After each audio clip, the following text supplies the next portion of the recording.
another episode of Ask the Doulas. I am Alyssa Veniclaus, co-owner and postpartum doula at Gold Coast. Today we're talking to Jessica Buikema of Hulst Jepsen Physical Therapy. Hey, Jess. Hey, thanks for having me. Yeah.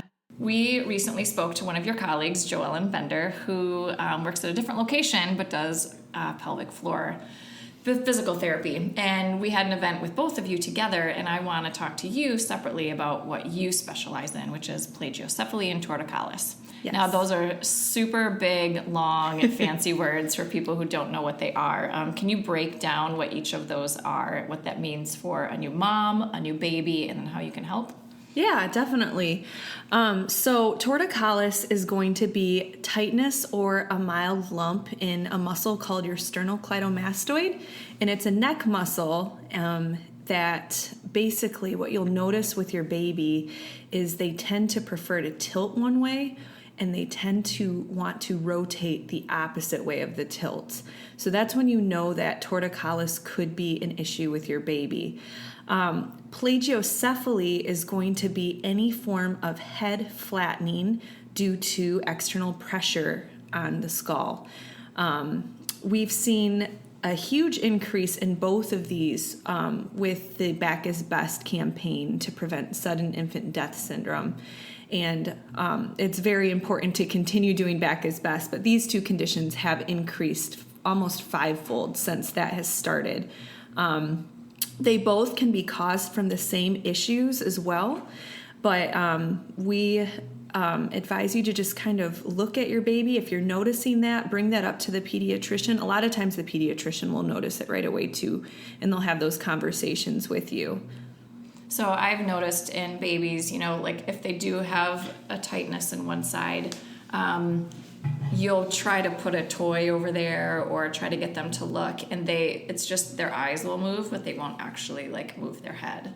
And then breastfeeding issues too. Right. They might prefer one side over the other because it actually hurts to move their head that way to get to the breast on that one side. Yeah. So, it's important that the baby does get treatment if we're noticing that either of these are significant, especially. They can have issues with posturing of their mouth, so they'll have an open mouth posture. What does that mean, posture of the mouth? So their mouth will stay open, and it'll lead to issues with breastfeeding. Suck and swallow issues, too, with breastfeeding when there's tightness in either. So it will hurt to actually close their mouth? So no, it's just the way that they're positioned because of the way the muscle attaches. Okay. So their posturing of their both head and neck will be different. It'll be offset. Okay. So you'll notice as a mom, these could be issues leading up to problems with breastfeeding. And this could be one of the culprits. Okay. So I know that you guys, especially your lactation consultants, will kind of try to figure out what the cause of breastfeeding is, and this is one of the issues that could come up.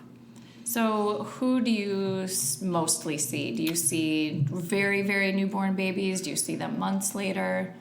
In an ideal world, we would see the babies fairly early because everyone goes to their pediatrician quite frequently when the baby's born. This does typically get caught early.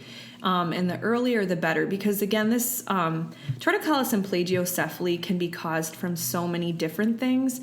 And a lot of times it's caused in the womb. It's not caused because you as a mom did something wrong. So that's something I definitely want to stress because that can stress parents out. They're trying to do everything right and they think they caused this, when in fact it could be caused due to the positioning in the womb, if you had low amniotic fluid, if there was any trauma at birth, multiple births, this is very common because they run out of space.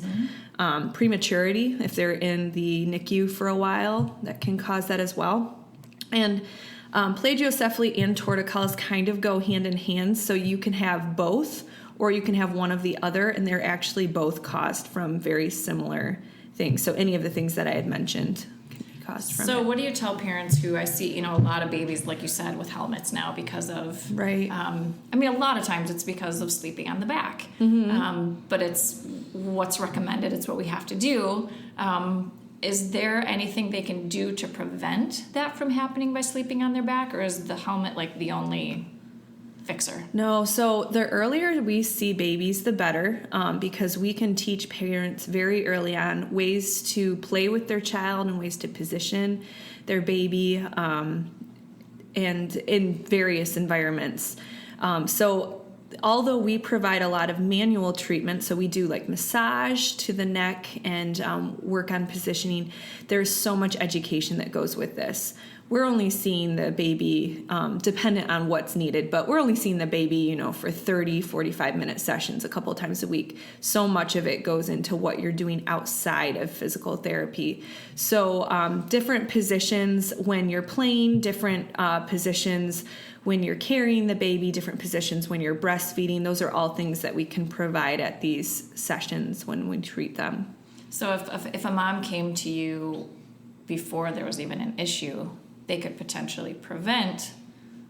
Yeah, if there was, prevention would be huge as well. As you know, especially with when the baby comes out of the birth canal, their skull is very soft to allow them to be able to come out.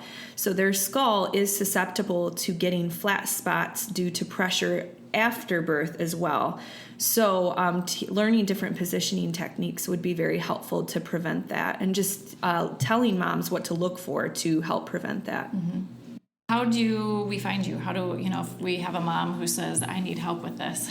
So I'm located at Hulst Jepsen Physical Therapy's Cascade location. So I'm at 5136 Cascade Road Southeast. It is at the corner of Cascade and Spalding. And our number is 616-301-1215. If my location's not convenient for you, there are multiple Hulst Jepsen clinics that have physical therapists that enjoy treating plagiocephaly and torticollis and could definitely help you as well. And you could call any clinic and they can give you the information on the closest clinic for you. Yeah, there are several. I keep seeing them. How many locations are there right We now? have 14 locations. Oh, wow. Our website, www.hjphysicaltherapy.com, will also list the locations. And then we also have our specialties broken down. So, but if you can't find it on the website, don't hesitate to call any location. They can direct you in the right place that's most convenient for you. Awesome. Well, thanks for coming in today. Yeah, thanks for having me. Yeah, so email us if you have questions for us or Jessica or anything about their physical therapy offices. You can email us at info@goldcoastdoulas.com. Find us at goldcoastdoulas.com, Facebook, Instagram, and then you can listen to our podcast, Ask the Doulas, on SoundCloud and iTunes.